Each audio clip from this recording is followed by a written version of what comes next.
Hi, hello dear students. I am making this video for the purpose of explaining you people how to solve the problem number 3 or the program number 3 with respect to the equation solving part of your MATLAB programs in transmission and distribution business. Fine. So let us not waste much of time. Let us get into the topic directly. So this is a problem. You have to solve the problem. To solve the problem, you have to understand the problem first. So if you understand the problem, how to solve it and what is to be solved, what is it to be solved for, so half of the problem is finished. Okay, so first let us understand the problem. The point is here, we have a three phase 50 hertz. Okay, we have a three phase 50 hertz 16 kilometer long overhead transmission line supplying a load of 1000 kilowatts at a power of 11 kilovolts and 0.8 power factor lagging. He speaks about receiving end power, that is 1000 kilowatts, receiving end voltage 11 kilovolts, and receiving end power factor, that is 0.8 power 0.8. Okay, that is a power factor. Okay, so you people are getting what I'm talking. If you are not getting, please understand this way. So we have let me imagine, or let me put some diagram for you people to make you understand. Let me call this as source, and let me call this as destination or receiving end. This is your sending end. Let me call this as sending end. Let me call this as destination, or let me call it as receiving end, R. Okay, so there will be a transmission line in between. There will be a transmission line in between. Here in the problem he specifies that the receiving end power is 1000 kilowatts. Okay, the receiving end power is 1000 kilowatts. Let me just write it more neatly, 1000 kilowatts. Okay, and receiving end voltage is 11 kilovolts. Okay, receiving end voltage is 11 kilovolts at a power factor. PF is given by what? 0.8 on the receiving end side. We are talking on the receiving end side. Okay, then what is the next thing he is going to tell you in the problem? Let us understand the problem once again for the continuation. The line resistance is 0.03 ohms per phase per kilometer. Please understand this. 0.03 ohms per phase means you are having a three phase supply, as he already told you in the first part of the question. For each phase, each kilometer, you have 16 kilometers of length.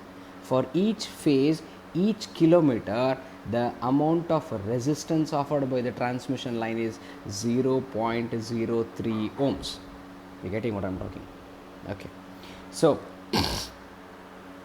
as I move on to the diagram, in each phase, okay, understand we have three phases. For each phase I am going to define. For each kilometer, if this is 1 kilometer, if this is 1 kilometer, for each kilometer the amount of resistance is equal to 0.03 ohms. You getting what I am talking? For each kilometer the amount of resistance offered by the transmission line is 0.03 ohms. Okay, so now let us continue further. The same thing he repeats even for the line inductance, and the line inductance is 0.7 millihenries per phase per kilometer. 0.7 millihenries. When I say milli, immediately it is understood. When I say milli, immediately it is understood that inductance is given by 0.7 into 10 to the power of minus 3. Why? Because milli. Okay, milli Henries. Okay, you getting? This is the line inductance. Okay, given in the problem. Then further we go to understand what is to be found out. Okay, calculate. He asks you to calculate the sending end voltage, voltage regulation, and efficiency of the transmission line. Even you have to find the losses also. When he asks you to find the efficiency of the transmission line, you cannot go out without calculating the losses. So you have to find sending end voltage, you have to find sending end voltage, voltage regulation, losses of the transmission line, and efficiency of the transmission line. These are all the things that you have to find out. Okay, so let us start finding out one by one. Before going to find out the sending end voltage, we are in need to get some initial values clarified. So the initial values to be clarified are your resistance and inductance, or inductive reactance. Resistance and inductive reactance. So let us go to the resistance first. We know that for each kilometer of length, the amount of resistance offered by the transmission line is 0.03.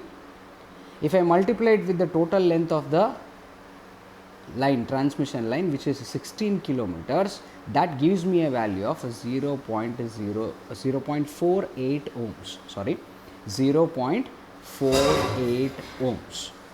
Okay, and that is the value of resistance for the entire transmission line for one phase, for each phase. Okay, then the reactance of the conductor, inductive reactance of the conductor. Always you remember the inductive reactance of the conductor. The inductive reactance of the conductor is always given by 2 pi FL. So reacts are 16 in the multiplier. Why did you multiply it with 16? Because the transmission line length is 16 kilometers. The transmission line length is 16 kilometers. That is why we multiply this with the entire term with 16, the entire equation with 16. So 2 is a constant, you will write it as it is. Okay, pi is a constant which is 3.142. What is the value of pi? 3.142. And f in India, the nominal frequency is 50 hertz. The nominal frequency in India is 50 hertz. Then 0.7 millihenries. 0.7 milli, that is why 10 to the power of minus 3, it is multiplied with 0.7 and into 16, because 16 kilometers of length of the transmission line. Okay, so when you multiply all these, you will get the value of 3.52, which is, though it is inductive reactance is always mentioned in terms of ohms. That is why it is 3.52 ohms. Then we go to solve the receiving end voltage per phase. We are going to find out the receiving end voltage per phase. The overall voltage for all the three phases, phase to phase voltage is 11 kilovolts, 11 into 10 to the power of 3 volts. But here what happens, I have to find it for each phase. To find the voltage for each phase, we are going to divide the value by root 3. Okay, once I divide the value by root 3, we are going to get 6351 volts of receiving end voltage. Okay, this is a receiving end voltage per phase. Per phase is what we are going to get. Once we find out the receiving end voltage properly, then we are going to understand what is power factor. Power factor is the cosine of the angle between. What is power factor? The cosine of the angle between voltage and current. That power factor here is 0.8 lagging. As soon as I say 0.8 lagging, the word you listen, lagging, definitely the load is an inductive load. The loading is a inductive loading, is done on the transmission line. That is what we have to understand. Then line current, to find out line current, I is equal to 1000 kilo divided by 3 VR cos phi. How do we get this equation? We all know that P, what is P? P is power. Power is given by VI cos phi. VI cos phi. Okay, the active power, generally speaking, active power is VI cos phi. So this in this VI cos phi, what I want to find? I want to find I. Let us suppose think that I want to find I. So what I will do? I will send this V and this cos phi onto the other side of the equation. That equation becomes P divided by V cos phi, V into cos phi, right. So this is what happens to the equation. So the same equation he has substituted over here. P is 1000 kilowatts, okay. 3 is for 3 phase, 6351 is your V, okay, and 0.8 is your cos phi, power factor, okay. So this is how he has substituted P by V cos phi into 3 because of 3 phase, okay. So this gives me a value of line current which is a 65.6 amps. Once you get this 65.6 amps, this is your load current, okay. Keep this with you. Then we shall go to find out the sending end voltage, wherein the equation for sending end voltage is Vs is equal to Vr plus Ir cos phi r plus Ixl sin phi r. Okay, we can find this sin phi r. Okay, we can find this sin phi r as I show you now. Okay, please concentrate over here. So we have an answer for cos phi r. Okay, so I have to find cos phi r is 0.8. okay, so then I have to find out the value of phi r. To find out the value of phi r, what we do, we take the cos inverse onto the right hand side. Cos inverse of what is the value of your power factor? Actually 0.8, cos inverse of 0.8. So what is the value of a cos inverse of 0.8? The phi r value is given by 36.86. 36.86. This is the value you are going to get. Once you get this value, now what I want to find? I want to find out the sin phi r. What I want to find? I want to find the sin phi r. Okay. The sin phi r is given by sin of, okay, 36.86. okay. So once you put this value, you are going to get the value approximately around about 0.59, or it is could be termed as 0.6. Sin phi r is going to be 0.6. okay. That is your cos phi. So once you get this cos phi, substitute sin phi. Once you get this sin phi r, you substitute in this equation. However, you know the value of I, you know the value of R, you know the value of I, you know the value of XL, inductive reactance, and you know the value of sin phi r and cos phi r also. Substitute all these terms in this equation, you will get Vs is equal to 6515 volts. So this is the sending end voltage. Once you find the sending end voltage, finding out the regulation, voltage regulation from sending end to receiving end is easy. Okay. So what do you mean by voltage regulation? Voltage regulation is the amount of change in the voltage. Voltage regulation is the amount of change, percentage of change in the voltage from sending end to the receiving end. The amount of variation in the voltage, amount of change in the voltage. Okay, here the voltage may be more, here the voltage may reduce. The amount of difference, the difference of the voltage, okay, percentage difference of the voltage variation from the sending end to the receiving end is what we call it as voltage regulation of a transmission line. Voltage regulation of a transmission line. Okay, so and that is what your voltage regulation. So the equation becomes Vs minus Vr divided by Vr into 100. voltage regulation is always written in terms of percentage. So that is why into 100. So what is the sending end voltage? 6515. What is the receiving end voltage? 6351 divided by receiving end voltage 6351 into 100. That gives me a value of 2.58. Okay, this is the amount of percentage voltage regulation. Okay. Once you get this percentage voltage regulation, then we have to find out only two more things. Let us find out what it is. So line losses. How to find line losses? Line losses are always defined by 3 times, because of 3 phase, I square R. Okay, I square R gives you the losses that takes place. So line losses is also power loss. P is equal to VI. Okay, what I can write in terms of V badlu nanu ಏನು ಬರಿಬಹುದು sir? Okay, let me just zoom in a little and then write P is equal to VI, right? So in terms of V, I can write it as IR. Instead of V, I can write it as I into R. Okay, so let me put it in a bracket, and again I have to multiply it with I. So this gives me an equation of I square R.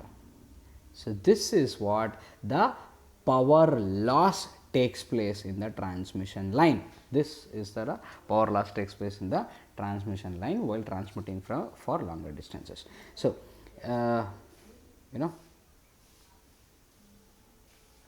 so now we have this equation over here, I square R. Okay, let me just take this pen. Okay, I square R.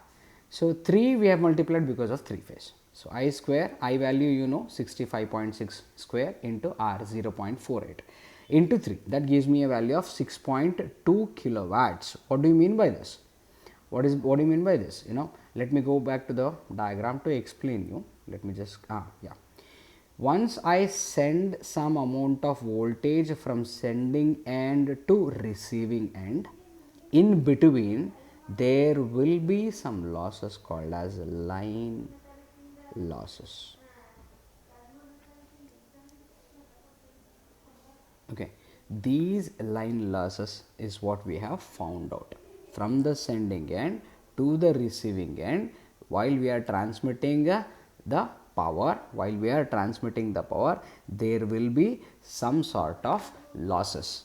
Those losses are called as line losses, are always found out by using this equation over here, that is equal to 3 times I square R. So that is the value 6.2 kilowatts, 6.2 thousand watts.